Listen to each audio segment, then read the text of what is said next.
Hello दोस्तों। आज हम इतिहास के कुछ इम्पोर्टेंट क्वेश्चन के बारे में जानेंगे जो कि अक्सर सभी एग्जामों में पूछा जाता है। आइए, पहला क्वेश्चन है, इतिहास का पिता किसे कहा जाता है? तो इसका आंसर होगा हेरोडोटस को। हेरोडोटस जो कि एक यूनानी था, उसे इतिहास का पितामह कहा जाता है। सिंधु सभ्यता प्रसिद्ध थी। सिंधु सभ्यता किस चीज़ के लिए प्रसिद्ध थी? वो अपने सुनियोजित शहर हेतु प्रसिद्ध थी। उसका नगर प्रणाली काफ़ी फेमस था, जिसके कारण सिंधु सभ्यता को अन्य सभी सभ्यताओं से भिन्न माना जाता है। उसी समय के मिस्र की सभ्यता, मेसोपोटामियम की सभ्यता, जो कि उन सब में सिंधु सभ्यता का नगर नियोजन सबसे बेस्ट था। सिंधु सभ्यता के लोगों का मुख्य व्यवसाय क्या था? सिंधु सभ्यता के लोगों का मुख्य व्यवसाय व्यापार था। सिंधु वासियों का मुख्य फसल क्या था? तो सिंधुवासी का मुख्य फसल जो कि जौ एवं गेहूं था। ऑप्शन में और भी कुछ दे सकता है, लेकिन आप जौ एवं गेहूं पे ही लगाइएगा। हड़प्पा सभ्यता के बारे में सबसे पहले जानकारी किसने दी थी? तो हड़प्पा सभ्यता के बारे में सबसे पहले जानकारी चार्ल्स मेसन ने दी थी। किसने दी थी? चार्ल्स मेसन ने। मोहनजोदारो एवं हड़प्पा की पुरातात्विक खुदाई के प्रभारी कौन थे?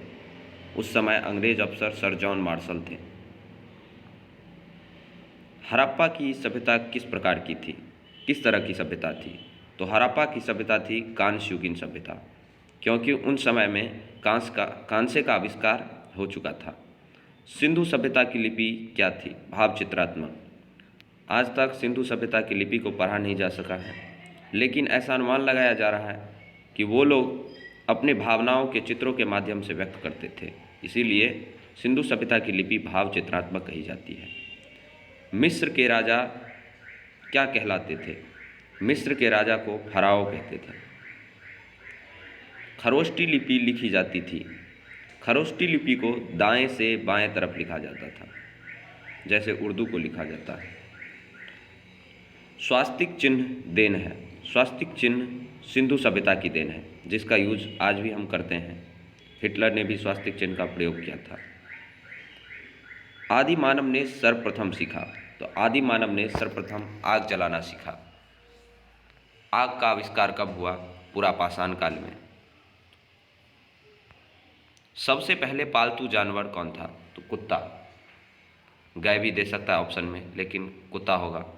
सिंधु सभ्यता किस प्रकार की थी? आद ऐतिहासिक, अर्थात उस टाइम में कोई इतिहास नहीं लिखा गया था, इसीलिए वो इतिहास से पहले की घटना है, इसीलिए सिंधु सभ्यता को आद ऐतिहासिक काल कहा जाता है।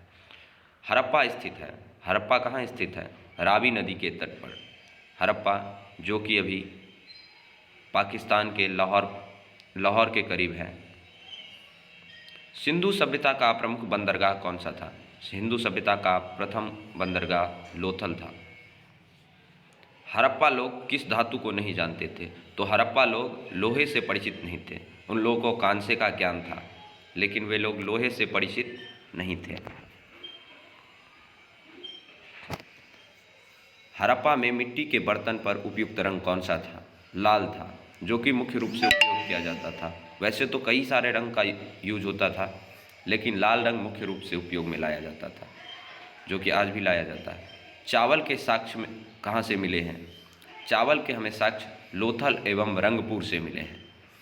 सिंधु सभ्यता का सर्वाधिक मान्यता प्राप्त काल है 2500 से 1750 ईसा पूर्व। वैसे तो कई इतिहासकारक अपने अपने तर्क के हिसाब से बताते हैं, लेकिन ये प्रमाणित है जो कार्बन डेटिंग विधि के द्वारा प्राप्त की गई है, जो 2500 से 1750 ईसा पूर्व है। मोहनजोदारो कहाँ स्थित है? आज का मोहनजोदारो पाकिस्तान के सिंध प्रांत के लड़काना जिले में है। मोहनजोदारो की खोज किसने की थी? राखल दास बनर्जी ने 1922 ईस्वी में। और हड़प्पा सभ्यता की राय बहादुर दयाराम सहनी 1921 ईस्वी। नृतकी की कांस्य मूर्ति कहाँ से मिली है? तो नर्तकी की कांस्य मूर्ति हमें मोहनजोदारो से प्राप्त होती है। सैंधव्य सभ्यता की सबसे बड़ी इमारत कौन सी है? मोहनजोदारो से प्राप्त अन्नागार। मोहनजोदारो की प्रमुख स्मारक कौन से है? बृहत स्नानागार, जो कि एक उस समय की बहुत बड़ी स्मारक थी। मोसोपोटामिया का अर्थ क्या होता है? मोसोपोटामिया का अर्थ होता है दो नदियों के बीच की भूमि। जिस तरह मोहनजोदारो का अर्थ होता है मृतकों का टीला, उसी तरह मोसोपोटामिया का अर्थ होता है दो नदियों के बीच की भूमि। मोसोपोटामिया सभ्यता का जन्म नील नदी के समीप हुआ था, जैसे सिंधु सभ्यता का जन्म सिंधु नदी के किनारे। हड़प्पा की खुदाई हुई थी। दयाराम सहनी के द्वारा हड़प्पा की खुदाई की गई थी 1921 ईस्वी में। सिंधु घाटी के लोगों ने पूजा की मातृ देवी की। वैसे तो सिंधु घाटी से शिवलिंग भी मिला है, लेकिन मातृ देवी की यानी मातृ सत्तात्मक माना जाता, ऐसा माना जाता है कि सिंधु सभ्यता मातृ सत्तात्मक था, यानी स्त्रियों का स्थान उच्च होता था।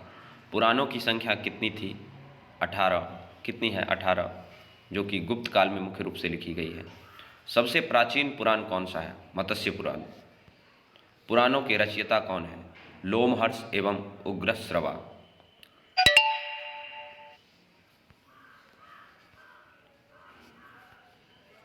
वेदों एवं वेदांगों की संख्या कितनी है? तो वेद की संख्या 4 है। ऋग्वेद, यजुर्वेद, सामवेद, अथर्ववेद। और वेदांगों की संख्या 6 है। उपनिषदों की संख्या कितनी है? उपनिषदों की संख्या 108 है। पुराणों का अध्ययन करने वाला पहला मुसलमान कौन था? अल-बरूनी, जो कि एक इतिहासकारक भी था। उपनिषद का विषय वस्तु क्या है? उपनिषद मुख्य रूप से दर्शन पर आधारित है, जो कि तार्किक शक्ति पर आधारित है। ब्राह्मण ग्रंथ किससे संबंधित है? तो कर्मकांडों से। सबसे प्राचीन वेद ऋग्वेद, जो कि विश्व का सबसे पुराना धर्म ग्रंथ है ऋग्वेद, जिसमें कुल 1028 सूक्त हैं।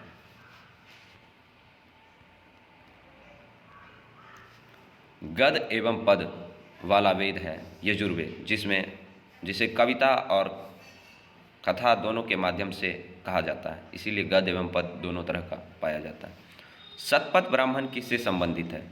तो शतपथ ब्राह्मण है यजुर्वेद से संबंधित। तंत्र मंत्र किसमें संग्रहित है? अथर्ववेद में। भारतीय संगीत का जनक किस वेद को कहा जाता है? सामवेद, जहाँ से सातों सुरों का विकास माना जाता है। गायत्री मंत्र कहाँ से लिया गया है? जो कि ऋग्वेद से, जिसके रचनाकार विश्वामित्र मुनि थे।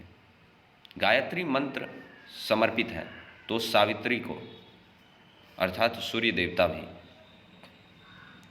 गोत्र शब्द का उल्लेख मिलता है अथर्ववेद में। अथर्ववेद के रचयिता कौन थे? महर्षि अथर्वा। भागवत धर्म के प्रवर्तक कौन थे? भगवान श्री कृष्ण। भक्ति आंदोलन का प्रारंभ किसने किया? अलवर संतों ने। अलवर जो कि विष्णु के शिष्य होते थे, विष्णु के फॉलोअर होते थे। आर्यों की जानकारी का मुख्य स्रोत क्या है?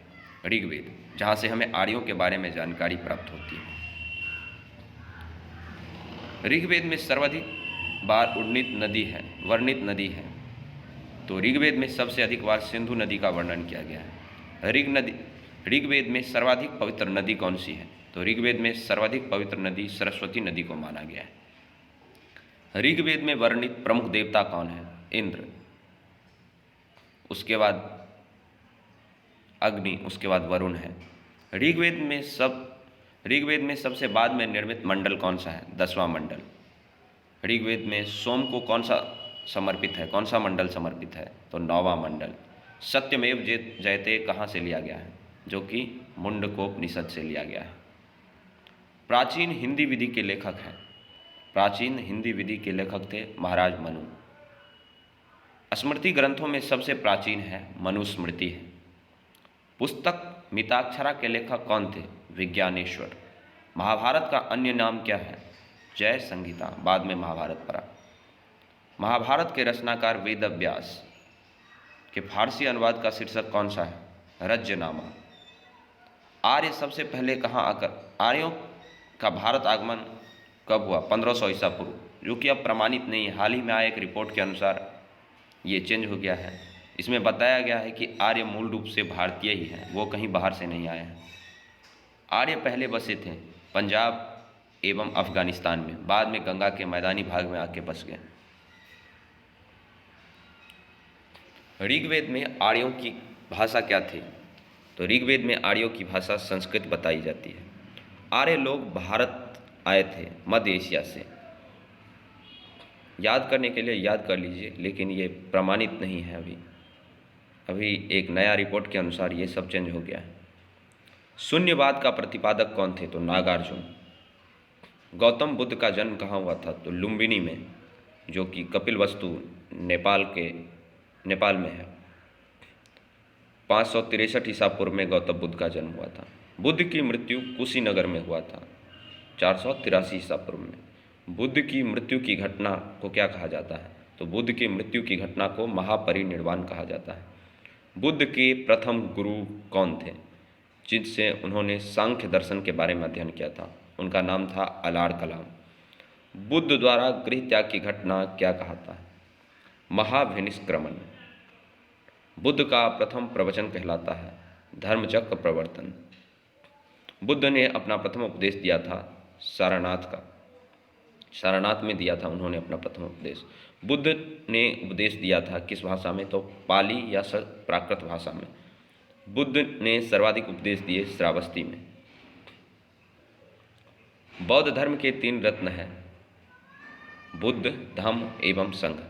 बौद्ध धर्म ग्रहण करने वाली प्रथम महिला थी प्रजापति गौतमी, जो महात्मा बुद्ध की ही माता थी, सौतेली माता। प्रथम बौद्ध संगीति का आयोजन कहाँ हुआ था? 483 ईसा पूर्व में अजातशत्रु राजगृह में हुआ था। द्वितीय बौद्ध संगीति का आयोजन 383 ईसा पूर्व कालाशोक के काल में वैशाली में हुआ था। द्वितीय बौद्ध संगीति तृतीय बौद्ध संगीति का आयोजन 251 ईसा पूर्व अशोक के काल में पाटलिपुत्रा में हुआ था।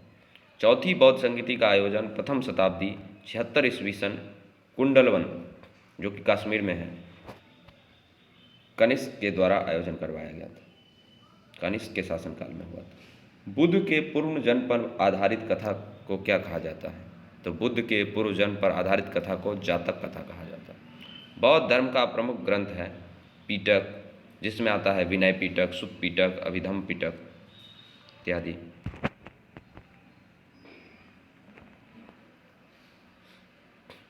बौद्ध धर्म का पूजा स्थल है तो चैत्य मंडप कहा जाता है। बुद्ध चरित्र के लेखक थे अश्वघोष। आजीवक पंथ का प्रवर्तक कौन थे? तो मक्खाली घोष थे आजीवक पंथ का प्रवर्तक। हिजरी संवत की शुरुआत हुई थी कब? 622 ईसा पूर्व में। इस्लाम के प्रवर्तक हज़रत मोहम्मद साहब का जन्म कब हुआ था? उनका जन्म 570 ईसा पूर्व में सऊदी अरेबिया के मक्का में हुआ था। जैन धर्म के प्रथम तीर्थकर कौन थे? तो जैन धर्म के प्रथम तीर्थकर ऋषभदेव और अंतिमवें और 24वें तीर्थकर थे महावीर स्वामी। जैन तीर्थकर की जीवनी का उल्लेख किसमें किया गया है? तो कल्प सूत्र में जैन तीर्थकरों का उल्लेख किया गया है। सूफी धर्म आंदोलन का विकास कब हुआ? 9वीं शताब्दी। सूफी धर्म जो कि इस्लाम से संबंधित है। महावीर का जन्म कहाँ हुआ था? तो वैशाली के कुंडलपुर में 540 ईसा पूर्व। महावीर की मृत्यु पावापुरी में 468 ईसा पूर्व में हुआ था। महावीर किस राजघराने में पैदा हुए थे? तो उनका जन्म एक क्षत्रिय परिवार में हुआ था। महावीर की प्रथम अनुयायी थी जमाली, जो उनका दामाद था। महावीर एवं बुद्ध दोनों ने उपदेश दिया बिंबिसार के शासनकाल में, दोनों ही समकालीन थे। जैन धर्म में त्रिरत्न है, सम्यक दर्शन, सम्यक ज्ञान, सम्यक आचरण। बौद्ध धर्म के 2 समुदाय हैं, श्वेतांबर और दिगंबर। जैन धर्म का परम लक्ष्य क्या है? मोक्ष। जैन धर्म का मुख्य लक्ष्य होता है मोक्ष को प्राप्त करना। प्रथम जैन सभा का आयोजन 322 ईसा पूर्व में चंद्रगुप्त मौर्य द्वारा पाटलिपुत्रा में करवाया गया था। दूसरी जैन सभा का आयोजन बल्लभी, गुजरात में हुआ था। जैन साहित्य को क्या कहा जाता है? जैन साहित्य को आगम साहित्य कहा जाता है। ईसा मसीह का जन्म कब हुआ था? तो ईसा मसीह का जन्म हुआ था 4 ईसा पूर्व में बेथलेहम में, जिसे जेरूसलम भी कहा जाता है। ईसा मसीह को सूली पर कब चढ़ाया गया था? 33 ईस्वी में चढ़ाया गया था। मगध की राजधानी राजगृह गिरिवज्र, जो आज पाटलिपुत्रा है, पटना है। 16 महाजनपदों की सूची कहाँ पे है? अंगुत्तर निकाय, जो कि एक बौद्ध साहित्य है, और भगवती सूत्र में किया गया। शिशुनाग वंश का संस्थापक कौन था? तो शिशुनाग था। हर्यक वंश की स्थापना बिंबिसार ने की। पाटलिपुत्रा की स्थापना की थी उदयीन ने। पाटलिपुत्रा बसा है गंगा और सोन नदी के संगम पर। अमित्रघात के रूप में प्रसिद्ध कौन था? बिंदुसार। अवंती की राजधानी कहाँ थी? तो अवंती की राजधानी थी उज्जैन। नंदवंश का संस्थापक कौन था? तो नंदवंश का संस्थापक था महापद्मनंद। नंदवंश का अंतिम शासक कौन था? नंदवंश का अंतिम शासक घनानंद था। भारत पर सर्वप्रथम आक्रमण करने वाले कौन थे? ईरानी। ईरानियों ने सर्वप्रथम भारत पर आक्रमण किया था। भारत पर आक्रमण करने वाला प्रथम विदेशी शासक कौन था? तो सिकंदर था। सिकंदर एवं पोरस के बीच युद्ध, हाइडेस्पीस का युद्ध, जो झेलम नदी के तट पे हुआ था। सिकंदर की मृत्यु कब हुई थी? 323 ईसा पूर्व में बेबीलोन में।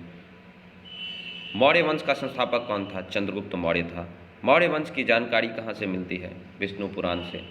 सुदर्शन झील का निर्माण किसने करवाया, जिसे बाद में शेरशाह सूरी ने मरम्मत करवाया था? चंद्रगुप्त मौर्य। चंद्रगुप्त किस धर्म का अनुयायी था? जैन धर्म का। चंद्रगुप्त मौर्य के गुरु एवं महामंत्री कौन थे? तो चाणक्य पंडित थे।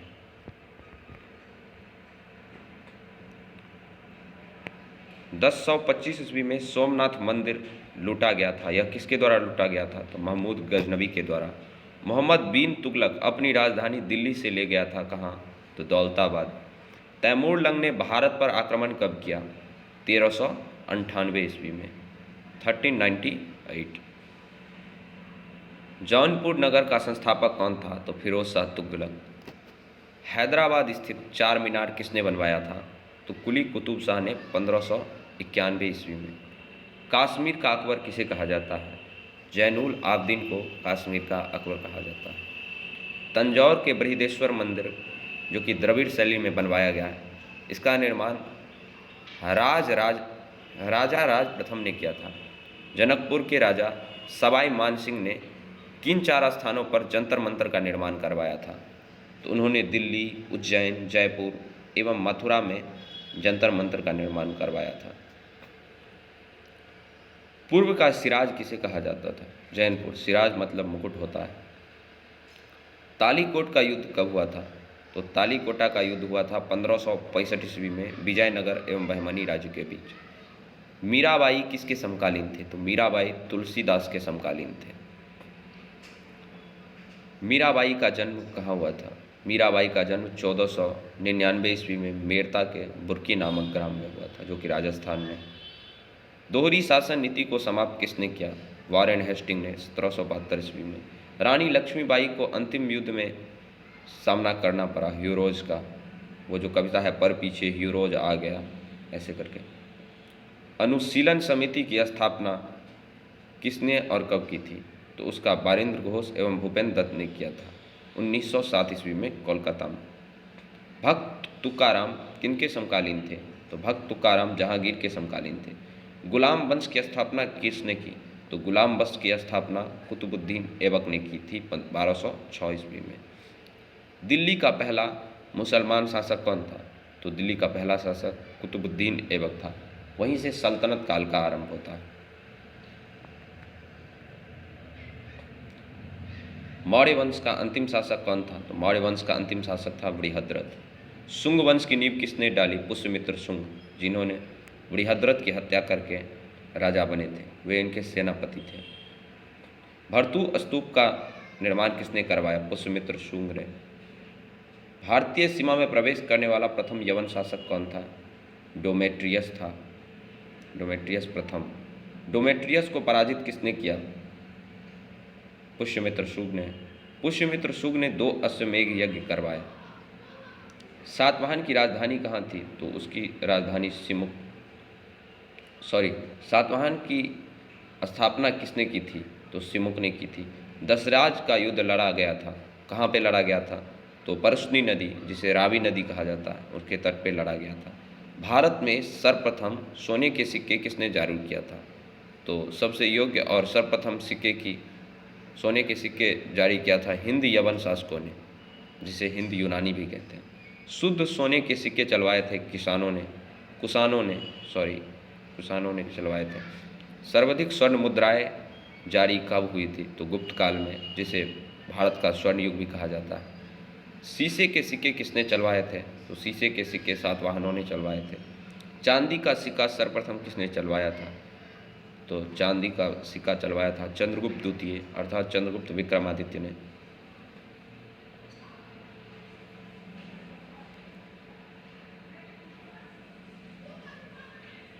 आना सिक्का चलाया गया था शाहजहां ने चलवाया था। रूपर का सिक्का भारत में पहली बार ढाला गया था शेरशाह सूरी के काल में। कुषाण वंश के संस्थापक कौन थे? तो कुषाण वंश के संस्थापक थे कुजुलगढ़ फीसस थे। बुद्ध की खड़ी प्रतिमा कहाँ किसने बनवाई थी और किस काल में बनी थी? तो कुषाण काल में बनी थी बुद्ध की खड़ी प्रतिमा। कुषाण वंश की प्रसिद्ध शासक कौन थे? तो कुषाण वंश के प्रसिद्ध शासक कनिष्क थे। कनिष्क की पहली राजधानी कहाँ थी? तो पुरुषपुर, जिसे आज पेशावर कहते हैं। कनिष्क की दूसरी राजधानी कहाँ थी? तो कनिष्क की दूसरी राजधानी मथुरा थी।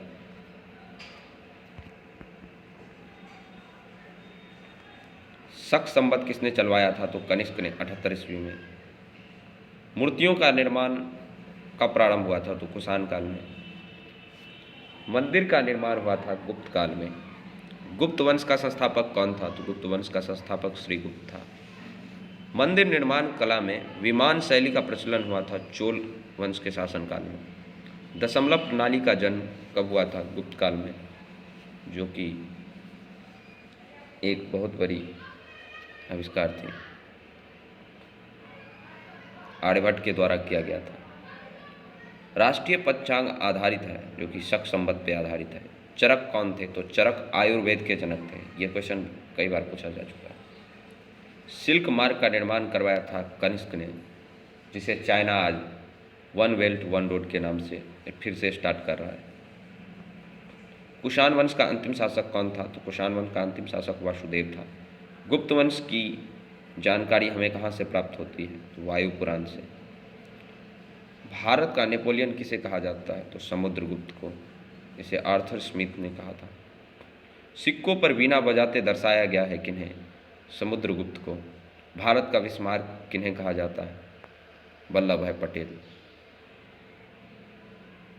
भारत का आइंस्टाइन किसे कहा जाता है? नागार्जुन का। ये उल्टा है, वैसे तो नागार्जुन का पहले जन्म हुआ है। भारत का मिल्टन है अश्वघोष। ईरान का नेपोलियन किसे कहा जाता है? नादिर शाह को। समुद्रगुप्त का दरबारी कवि कौन था? हरिसेन था। चीनी यात्री फायान भारत आया था किसके शासनकाल में? तो चंद्रगुप्त द्वितीय के शासनकाल में आया था। चंद्रगुप्त द्वितीय ने अपनी दूसरी राजधानी कहाँ बनवाई थी? तो उन्होंने अपनी दूसरी राजधानी उज्जैन बनवाई थी।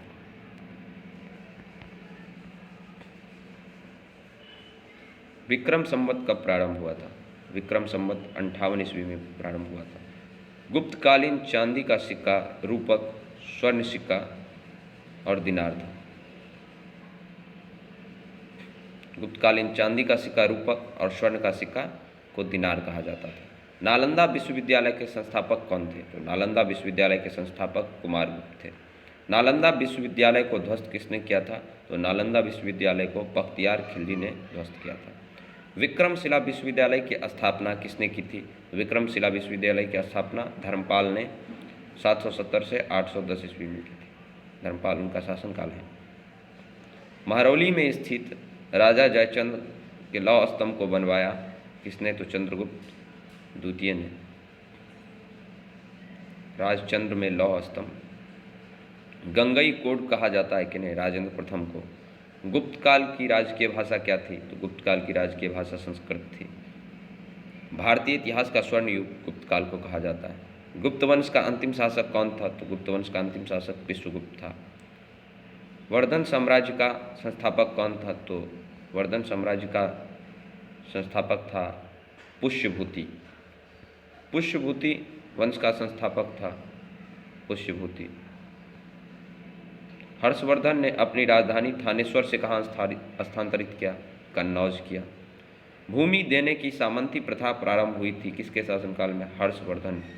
के शासनकाल में। हेनसांग किसके शासनकाल में भारत आया? तो हेनसांग हर्षवर्धन के शासनकाल में भारत आया। हेनसांग द्वारा रचित पुस्तक कौन थी? सी यू की थी उनके पुस्तक का नाम। यात्रियों का राजकुमार हेनसांग को कहा जाता है। नीति का पंडित एवं शाक्य मुनि हेनसांग को कहा जाता है।